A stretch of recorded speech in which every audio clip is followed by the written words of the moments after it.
Ça y est, vidéo dédiée à la star de la discipline, le Tufting Gun. Dans cette vidéo, on va aborder pas mal de choses en lien avec cet outil qui va être un de tes outils de travail principaux. Comment ça fonctionne, où l'acheter, consignes de sécurité, je vais t'expliquer tout ça.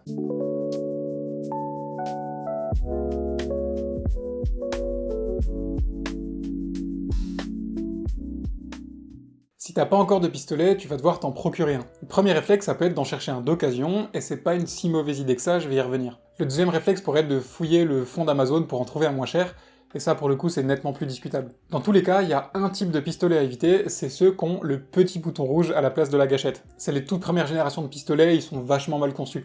Alors certes, tu vas peut-être gagner 30 balles sur le prix, mais pour un pistolet qui fonctionne pas, je sais pas si c'est une bonne idée. Pour en venir à l'achat d'occasion, je le déconseillerais pas, mais faut être méfiant, tu peux recevoir un objet qui est pas fonctionnel. Si tu regardes la version complète de cette vidéo, tu trouveras dans la description la liste exhaustive de toutes les choses à vérifier sur un pistolet que tu recevrais après un achat d'occasion. Ça te permet d'avoir une petite checklist pour savoir si tu dois le renvoyer ou non. L'option la plus safe, c'est de l'acheter neuf sur un site spécialisé. Il sera garanti et tu pourras le renvoyer en cas de problème. Comme c'est l'objet le plus complexe à acheter, c'est sûrement le plus raisonnable de l'acheter neuf. Surtout que si tu venais à le revendre d'occasion, il devrait partir assez facilement. Au moment où je tourne cette vidéo, donc en 2025, il y a un nouveau modèle de pistolet qui est sorti, c'est ce AK5. Il vaut un peu plus cher que le pistolet original, ou alors c'est le pistolet original qui vaut de moins en moins cher, il y a 3 ans ça coûtait à peu près 250 €. Ce pistolet-là, il a quelques avantages, mais ça rend pas l'ancien pistolet caduc.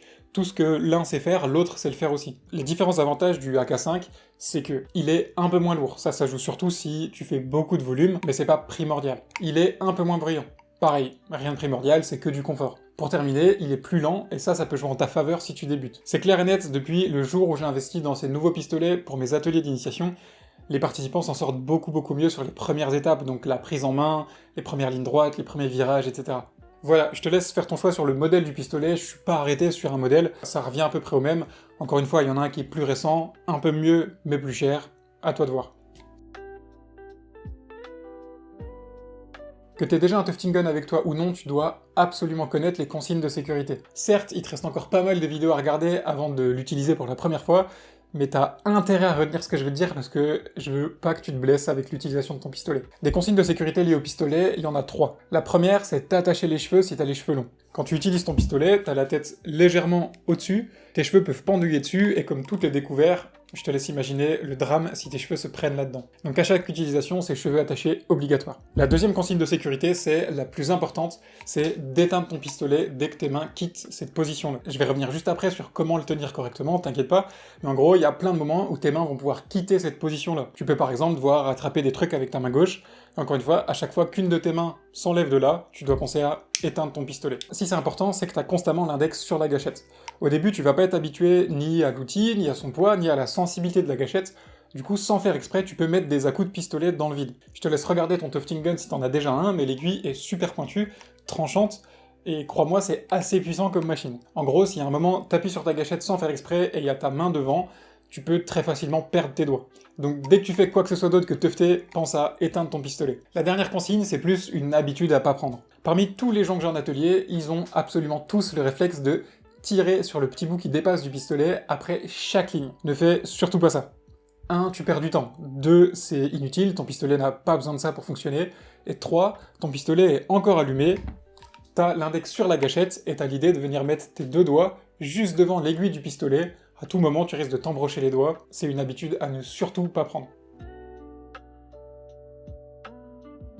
Ton Tufting Gun, il peut être intimidant. C'est gros, c'est lourd, c'est bruyant, et surtout, tout est découvert dessus. Mais promis, c'est pas si dingue que ça comme machine. Peu importe le modèle de pistolet que t'achètes, ils ont tous le même fonctionnement. Quand t'appuies sur la gâchette, ça fait tourner un moteur qui fait tourner 2 roues qui font faire des zigzags à ces 2 parties blanches ici. La partie du haut, c'est l'aiguille de ton pistolet. La partie du bas, c'est la petite paire de ciseaux. La position initiale du pistolet, donc celle à laquelle il revient toujours, c'est celle avec la grosse aiguille de sortie. Cette aiguille, elle va rentrer, la petite paire de ciseaux va sortir, couper, puis re-rentrer. Et c'est ça en boucle. Donc à chaque aller-retour de ton pistolet, le fil va être coupé. C'est ce qui va donner les touffes de laine qui composent ton tapis. C'est tout. C'est pas plus compliqué que ça comme objet dans le fonctionnement, et en plus, il y a que 3 boutons, potentiellement. Du moins, 3 trucs sur lesquelles tu peux jouer. Il y a la gâchette, l'interrupteur et la molette sur le dessous de ton pistolet. La molette, elle sert à modifier la vitesse du gun. C'est pas un conseil, mais une consigne, il faut que la vitesse de ton pistolet soit au minimum. Normalement, par défaut, elle l'est, sinon règle-la dès le début. La vitesse, on y reviendra plus tard, mais ce que je peux te dire pour l'instant, c'est que la vitesse maximum de ton pistolet, elle est insensée. Elle est beaucoup trop élevée, je suis même pas sûr que les composants du pistolet résistent à ça, donc t'amuses pas à la pousser trop pour